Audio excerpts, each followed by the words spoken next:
राजधानी भुवनेश्वर रे बड़ आंदोलन चेतावनी। पेंशन और चाकरी सर्तावली दाबी रे आसंता जून 30 तारिख रु गांधी मार्ग रे विक्षोभ और धारणा आरंभ करने को घोषणा करिछि कॉलेज अध्यापक और कर्मचारी समन्वित समिति। संघर अभियोग अनुसार सरकार पूर्वर दिया जाइथिबा प्रतिश्रुति पालन करिबारे विफल होइछन्ति एवं पेंशन चाकरी सर्तावली पदोन्नति और एमएससीपी भली दाबीगुड़िक दीर्घ दिन धरी अणदेखा करा जाउछि। संघ कहिछि दीर्घ 30 रु 35 वर्ष सेवा देइथिबा अध्यापक और कर्मचारी माने अवसर पर कौनसी आर्थिक सुरक्षा बिना रिक्त हस्तरे घर को फेरुछन्ति, जहां अनेकंकु आर्थिक संकट और मानसिक जंत्रणा भितर को ठेली देउछि। सेपटे विधानसभा गठित कमिटी रिपोर्ट देइथिले मध्य सरकार कौनसी स्पष्ट पदक्षेप नै नथिबार अभियोग करिछि संघ। एहासह संघ पक्षर चेतावनी दिया जाइछि जे जून 30 और जुलाई 1 के धारणा पर जदि कौनसी समाधान बाहरी न थाए तेबे एही आंदोलन को ग्रामांचल स्तर को विस्तार करा जिवो एवं छात्र छात्री अभिभावक और बुद्धिजीवी को सामिल करी एहाको बृहत गण आंदोलन रे परिणत करा जिवो। एही आंदोलनरू जे कौनसी परिस्थिति उपजिले सेथिपई सरकार दायी रहिबे बोली संघ पक्षर स्पष्ट करा जाइछि। सभापति 488 वर्ग अध्यापक कर्मचारी समन्वय समिति ओडिशा ओडिशार शिक्षा मेरुदंड को जदि किए सीधा कर रखी यही वर्ग, किंतु दुख और परितापर विषय जो मैंने निस्वार्थपर भाव में 30 रु 35 वर्ष सेवा जोगे से अवसर नौ खाली हाथ में जाते खाली हाथ में जाकर छुआ मान को निजर औषध खाइबापी पाखे टंकाटे रोनी। जदिओ सुप्रीम कोर्ट डिसीजन देछि जे समस्त पेंशन एक अधिकार एवं 2004 पूर्व जो मैंने कार्य जोग देइछन्ति समस्ते पेंशन पाइबा को हकदार, से ही मर्म उच्च न्यायालय उच्चतम न्यायालय आम सपक्ष में मत रखि सारी। किंतु दुख और परितापर विषय वर्तमान सरकार अपील करी आम विरुद्ध आवेदन करी दीर्घ 40 रु 45 तारीख नेले, किंतु तांका पाखरे जेहेतु कौन जुक्तियुक्त दाबी नाही तेणु ताकू खेल चलती। परोक्षे मुझे कहूँ चाहूँगी सरकार को जे आपण मैंने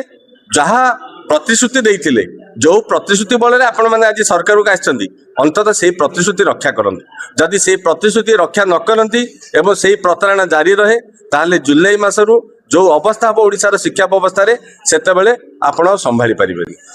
आसंता 30 तारिख रे आमे प्रथम विक्षोभ स्वरूप जणे दउबु जे 30 और 1 भितर जो आमर आपण माने गोटे निष्पत्ति नियंतु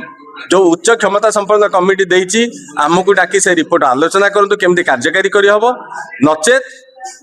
1 तारिख पर आमे समस्ते सबु शिक्षक समाज एकाठी हबु, अणशिक्षक कर्मचारी एकाठी हबु, छात्र छात्री एकाठी करिवु, अभिभावक एकाठी करिवु एवं ओडिशा रे एक दुर्बार आंदोलन करिवु। दरकार पड़िले मु 488 वर्गर सभापति हिसाब से घोषणा करुच्ची मोर संगठनर बहु अध्यापक कर्मचारी समूह आत्माहुति दबाकू भारत राष्ट्रपति भारत प्रधानमंत्री उच्चतम न्यायालय मुख्य न्यायाधीश को आम अवगत कर जदि जुलाई 1 तारिख भितर डिसीजन न हुए जुलाई 15 भितर पुणी आम आपको डाकबू आपण जनइबू जे आम केवल आत्माहुति सरकार को चेतावनी दबू। ज्ञानरंजन मिश्र 488 वर्ग कॉलेज समन्वय समितिर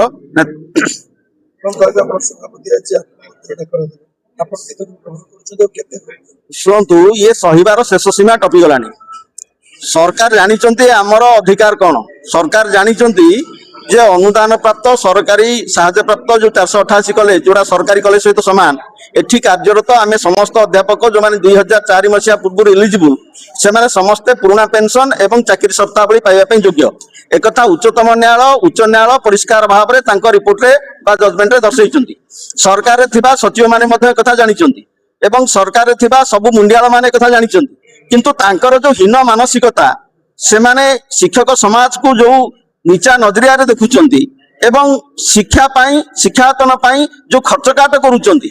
बजेट रे जो आलोकेशन करूनाहांती अधिक पैसा पड़िबो कहिकरी से माने ए जो मुख्य समस्या टाकू आडे देबा को चाहुचंती। या विरुद्ध रे हमर एई आंदोलन एवं एई आंदोलन माध्यम रे आमे सरकार को चेते देबा को चाहुचु जे सरकार जदि आम सहित खेल खेलिबो ताहले शिक्षक समाज जानी केमती खेल खेला जाए एवं शिक्षक समाज हाथ में से शक्ति अच्छी समाज को केमती परिवर्तन करा जिवो लोकमत को केमती परिवर्तन करा जिवो एवं जदि आमर दाबी को से पूर्ण न करंती ताहले तांको दाबी को मध्य आसंता काली आमे पूर्ण हबा को दबु नाही। भुवनेश्वर देवस्मिता बेहेरा, ଆପଣ ଦେଖୁଥିଲେ ନିରପେକ୍ଷ ଖବର, ସବୁବେଳେ ସବୁ ସମୟରେ ନ୍ୟୁଜ୍ ଆପଣଙ୍କ ପାଖରେ।